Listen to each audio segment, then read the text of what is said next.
Hola a todos, ¿cómo están? Espero que muy bien. Sean nuevamente bienvenidos a esta su serie y su canal Hablemos de Historia Venezuela. El día de hoy continuamos conversando con el profesor Pedro Pablo Alcántara para seguir desarrollando el fascinante tema de la vida y tragedia de Carlos Delgado Chalbó. Que lo disfruten.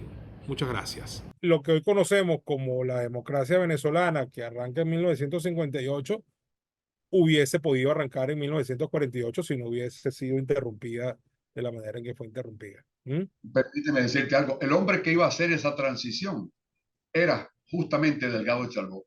Por Mm. eso es que detrás de la conspiración contra Delgado y su vulgar y muy lamentable asesinato estaba la mano del único beneficiario político, Marcos Pérez Jiménez. Esa Eso es mi tesis también. Yo sostengo eso y lo dije casi que con tus mismas palabras entre un cuestionamiento que alguien me dijo, bueno, pero eso no está aprobado. Y yo digo, bueno, ya vamos a hablar de eso, pero Pablo, yo digo, bueno, pero es muy fácil. ¿Quién es el principal beneficiario del asunto? Porque, o sea, no es que eso sea una pistolomeante, pero es un, es un indicio que nadie dejaría de tomar en cuenta, pues.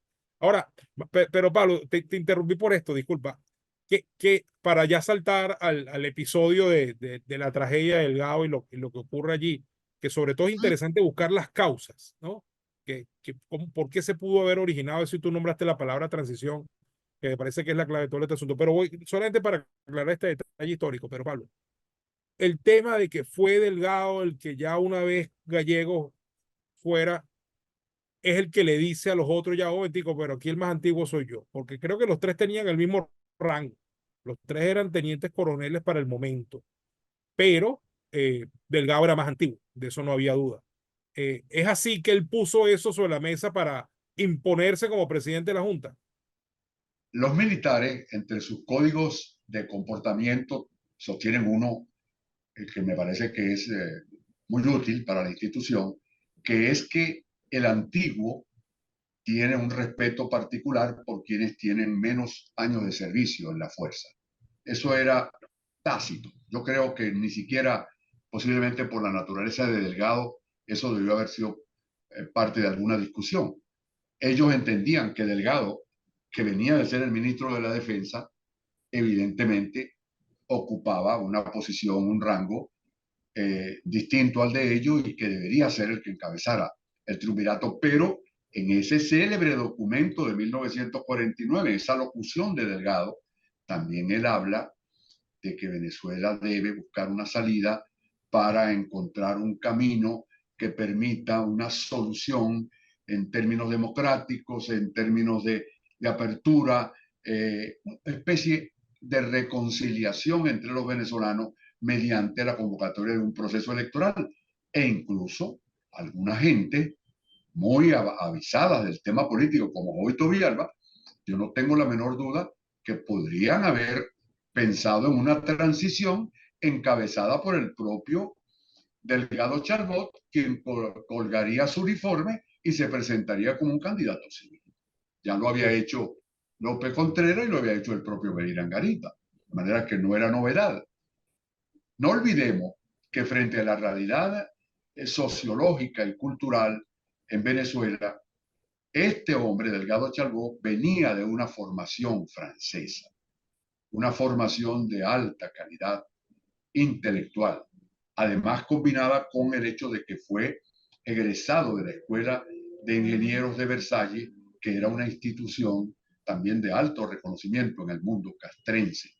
Y en consecuencia era un hombre que evidentemente podía tener un concepto más cercano a la búsqueda de una naturalidad democrática para encauzar al país, que no nos olvidemos, no escapaba tampoco a los efectos de la Guerra Fría, a la influencia que tenían aquí las naciones cuyas empresas petroleras estaban ocupando un lugar muy importante en aquel tiempo, terminada la guerra, cuando ya se anunciaba una eventual confrontación con los rusos y también en estos temas, evidentemente, Delgado hubiera tenido una relación, digamos, respetuosa y naturalmente en defensa del interés nacional por nuestra industria petrolera en aquel momento.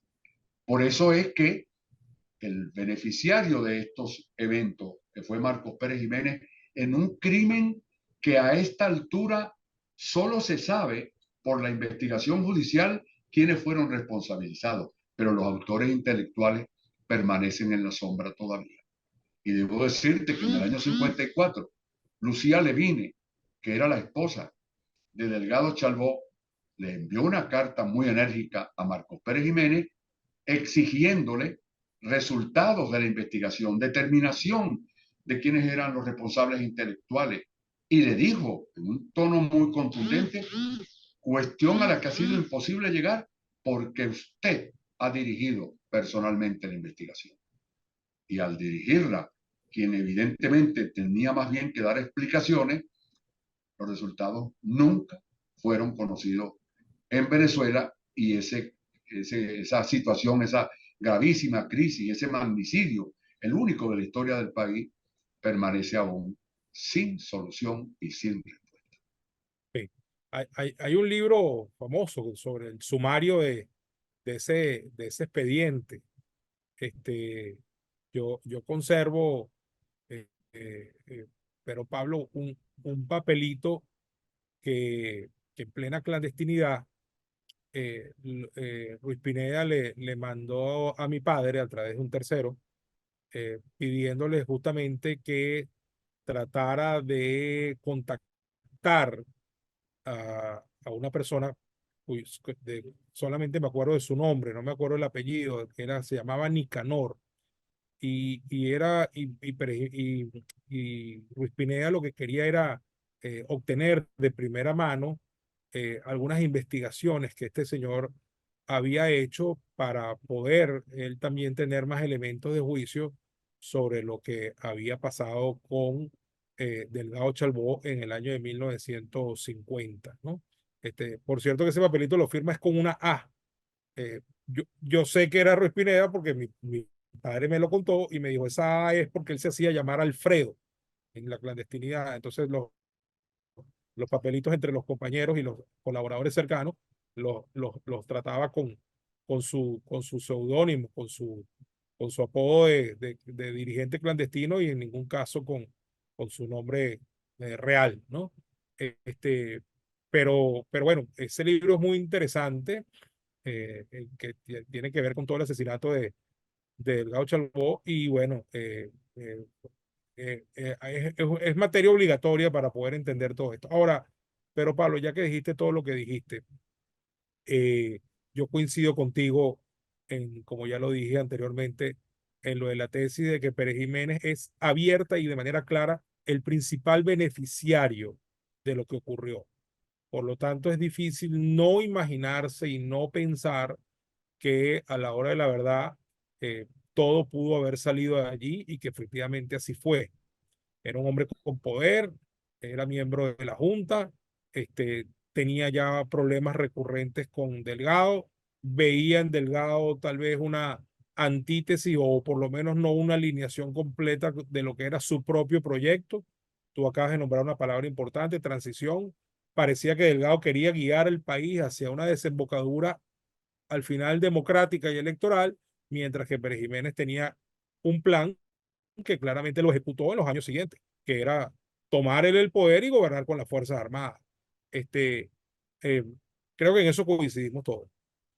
Ahora el tema es cómo se fraguó ese asesinato.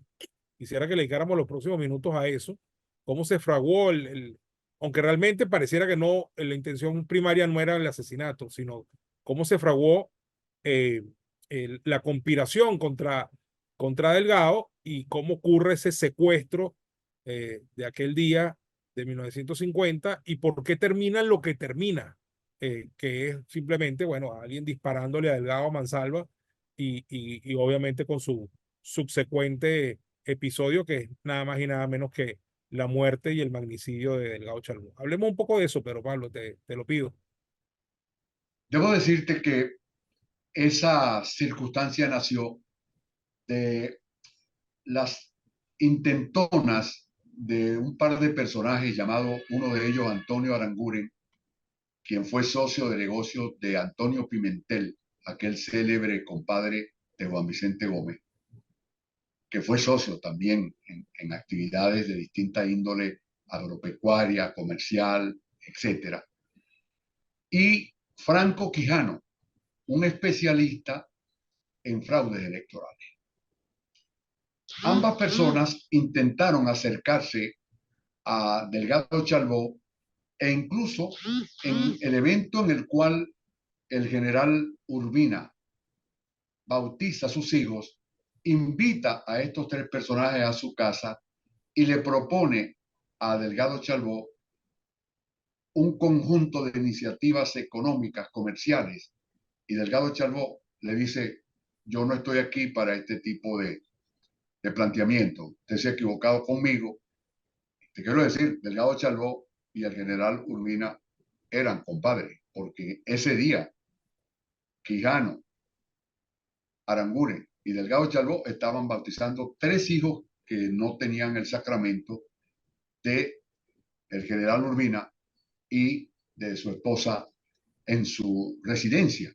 De manera que Delgado se retira disgustado, molesto, y se rompe la más o menos relación social que había entre ellos. No olvidemos que Urbina, después de la muerte de Gómez, es cuando aparece en la historia venezolana, cumplido pues el previo papel que jugó en diversos alzamientos que hizo contra el general Gómez, tanto en tierras coreanas como en Curazao.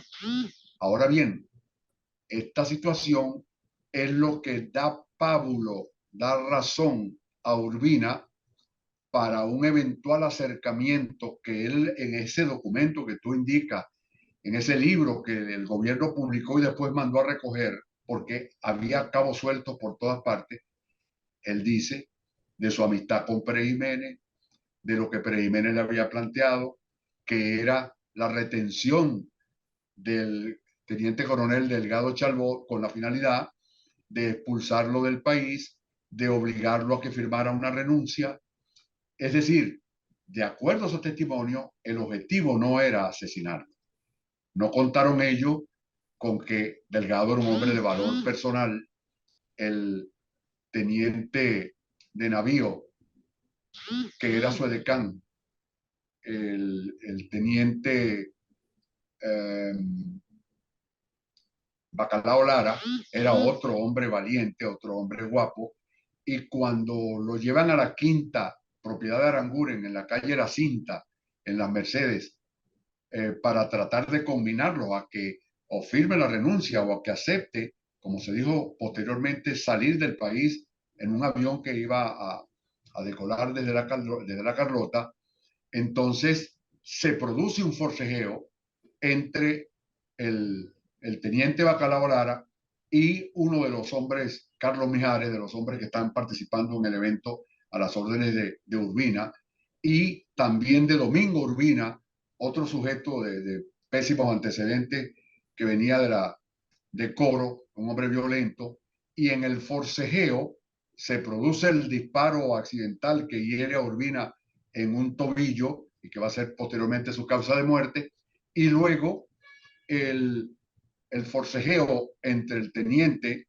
y Carlos Mijares, la intervención de Delgado Chalbaud, que también sale a defender su vida y a defender también la de su edecán, y los disparos que Domingo Urbina le propina junto con Carlos Mijares a Carlos Delgado Chalbaud para matarlo malamente. Aquel célebre grito agónico de Delgado, iguáleme, no sea cobarde, no me mate, iguáleme.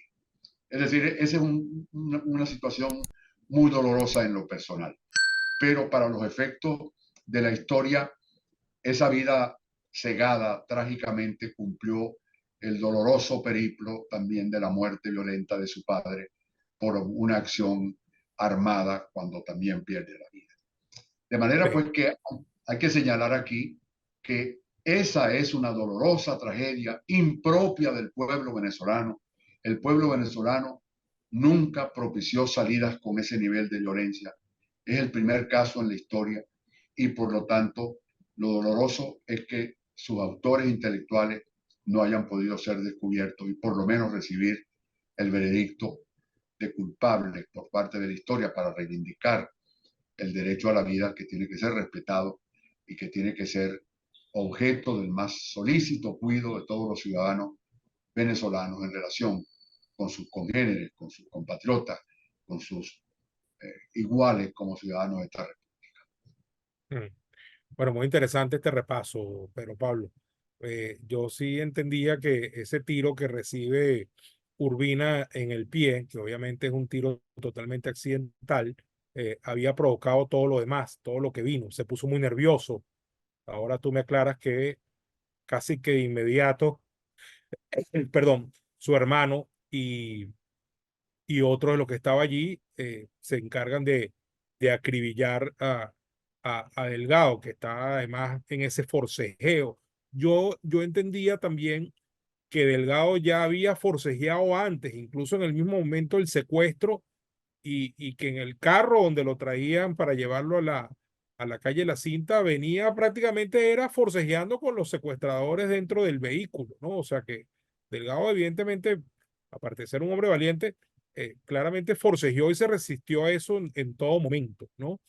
Me llama la atención, Pedro Pablo, que hayas dicho que el tiro en el pie de Urbina eh, terminó siendo su causa de muerte, porque evidentemente sobre el tema de la muerte de Urbina también se tejen muchas teorías. Es un poco así como con respecto a la suerte que corre Oswald, el que le disparó a Kennedy y que después es asesinado por Ruby. Y bueno, muchos han pensado que efectivamente Urbina también lo matan, justamente para que no hable y no diga quién lo mandó a hacer lo que hizo, que fue nada más y nada menos que secuestrar al presidente de la República o presidente de la Junta de Gobierno, que a los efectos viene siendo lo mismo. Ahora, me llama la atención que tú hayas dicho que murió por las consecuencias del disparo en el pie. Eh, Hablemos un poco de eso, pero Pablo.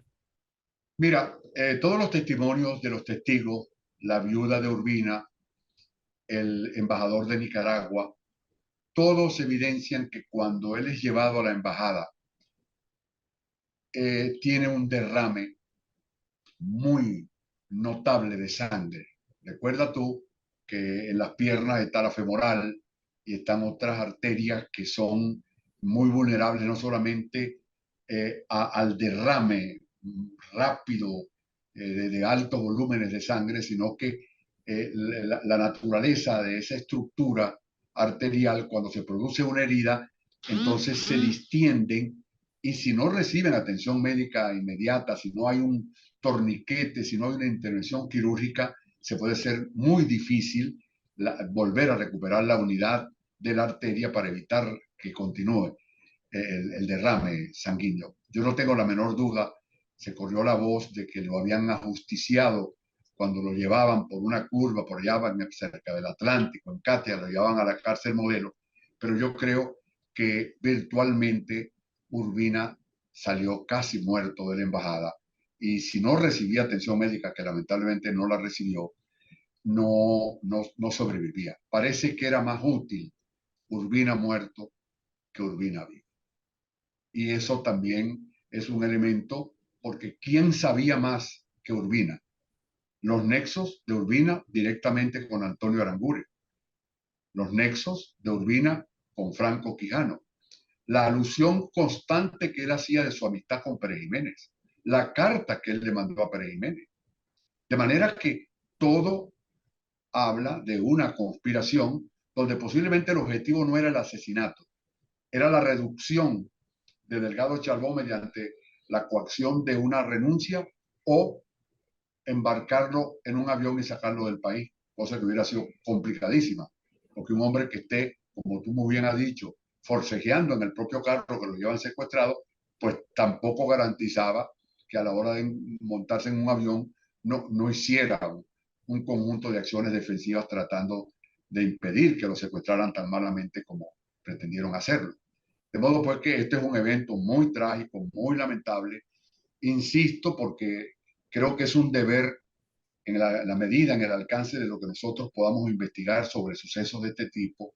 Yo tengo también ese documento que tú tienes, que circuló y lo recogieron y yo pude conseguir uno de ellos y leerlo con mucha digamos, minuciosidad de interés, es evidente que lo que ocurrió fue una auténtica acción promovida con el interés de apartar de la vida pública a un hombre que evidentemente podía haber sido el punto de partida de un encuentro entre la sociedad civil y la sociedad militar en busca de una solución que debe tener primacía, el poder civil. No hay ninguna nación que tenga la calidad o la cualidad de nación civilizada, moderna, avanzada, donde no exista la sujeción por mandato de la Constitución y de la ley de las Fuerzas Armadas al poder civil. No a una persona, al poder civil. Dolorosamente, esos tiempos se están repitiendo con una frecuencia lamentable en la historia venezolana y creo que entre los objetivos que debemos cumplir para los próximos tiempos está la reinstitucionalización del país, el reencuentro del país, el regreso de la diáspora y la posibilidad de que podamos dirimir nuestras diferencias de manera democrática, electoral, participativa, garantizada, con un sistema electoral al servicio de los ciudadanos y no cooptado por quienes tienen el control de la maquinaria gubernamental. Muy bien, pero Pablo, muchas gracias. Pero creo que hemos aclarado suficientemente con tu intervención una pregunta que había sido recurrente y que todavía lo es. Mucha gente se pregunta todavía quién realmente estuvo detrás de la muerte de Delgado Chalbó. Y yo creo que las dudas son a esta altura pocas, con todas las conexiones y todas las conclusiones lógicas a las que uno puede llegar, porque evidentemente insistimos ambos, y me gusta mucho que coincidamos en esto, en el tema del principal beneficiario.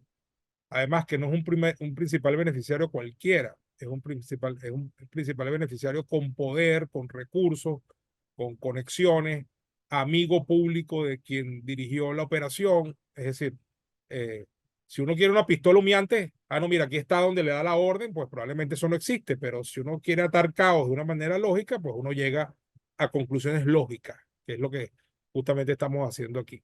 Me llama más la atención el tema de lo de Urbina. este, Efectivamente, lo que tú has dicho es interesante y tal vez, Pedro Pablo, lo que ocurrió fue simplemente que no hubo necesidad de matarlo, sino que dejaron que se desangrara y ya, simplemente porque el hombre estaba tan mal que fue simplemente un tema de, bueno, esto es lo que le quedan son minutos y dejaron que eso ocurriera y ya con eso tuvo el desenlace que seguramente el autor intelectual final es lo que hubiese querido, deseado que ocurriera y tal vez era la orden que se traía, ¿no? Que lo dejaran morir donde quiera que lo llevaran, ¿no? Pero bueno, Pedro Pablo, me parece todo esto muy interesante. Creo que también reivindicas a la figura de Delgado por, por haber sido un hombre que no solamente eh, jugó un rol importante en todos estos hechos, sino que además en sus manos probablemente el país hubiera tenido en los años siguientes una evolución distinta a lo que tuvo en manos de Pérez Jiménez. Yo creo que eso no tenemos tampoco ninguna duda, ni nosotros dos, ni muchos de los que nos están oyendo en este momento. Así que bueno, te dejo los 2 minutos siguientes que quedan para hacer un cierre y una despedida porque ya vamos llegando al final del programa. Adelante, Pedro Pablo. Gracias. De nuevo, agradecerte tu generosidad y la de Luis al realizar esta conversación que esperamos pueda ser útil a todos los venezolanos que están interesados en hurgar en nuestras circunstancias para conseguir un camino hacia el reencuentro, hacia la vida civilizada. No es posible que esta generación esté perdiendo su cupo etario tan brillante como lo han demostrado los venezolanos que están en el exterior y que se pudieron capacitar y desarrollar, incluso las personas de habilidades manuales que son requeridas por su voluntad de trabajo, por su disciplina, por su manera de comportarse. Y también para señalar que tenemos unos problemas de tal gravedad con las generaciones que se están formando incluso desde el momento de la concepción, por los problemas de la desnutrición de la madre y del niño, que luego se prolongan posteriormente después del nacimiento, que luego se reflejan en el colapso del sistema educativo y en el colapso del sistema alimentario en el país, que nos está generando una generación de niños desnutridos que no van a tener las mismas oportunidades de aprender y de evolucionar en términos positivos gracias a ese don de la naturaleza que es la inteligencia natural del venezolano. Y esas cosas tenemos que resolverlas. Además, estamos entrando en unos conflictos periféricos que también amenazan la estabilidad y la estructura de la nación venezolana, porque son riesgos de desintegración, de balcanización, el tema de las guerrillas, el tema de los elementos irregulares, el tema de Guyana. Estamos en un marco de conflictos y necesitamos de una conducción serena de este país. Este país tiene los recursos, tiene el capital intelectual, profesional, tiene la capacidad de la buena gente de Venezuela, la mujer venezolana, sus jóvenes emprendedores, sus artistas, sus talentos, sus deportistas. Este es un país privilegiado para ser una tierra de gracia, como lo dijo en aquel momento tan lúcido Cristóbal Colón, cuando llegando allá a las bocas del Orinoco y estando frente a Macuro, creyó que estaba llegando a las puertas del paraíso terrenal. Muchas gracias y un gran Bueno, abrazo. muy bien, Pedro Pablo, de verdad que muchísimas gracias por toda tu intervención, por tus luces y aportes. Bueno, queridos amigos, llegamos así al final del programa. Gracias por estar allí. Si les gustó lo que vieron en esta entrega, se agradece un like. También los invitamos a hacer los comentarios en la sección correspondiente que está aquí abajo del video. Y bueno, se agradece también si quieren apoyarnos para seguir produciendo este tipo de materiales con un súper gracias, y también los invitamos a unirse a nuestra comunidad. Así que bueno, esto ha sido todo por hoy. Muchísimas gracias y hasta la próxima. Muchachos, los invito a todos a que construyamos futuro partiendo de la verdadera historia. ¿Me acompañan? Sí, vamos pues.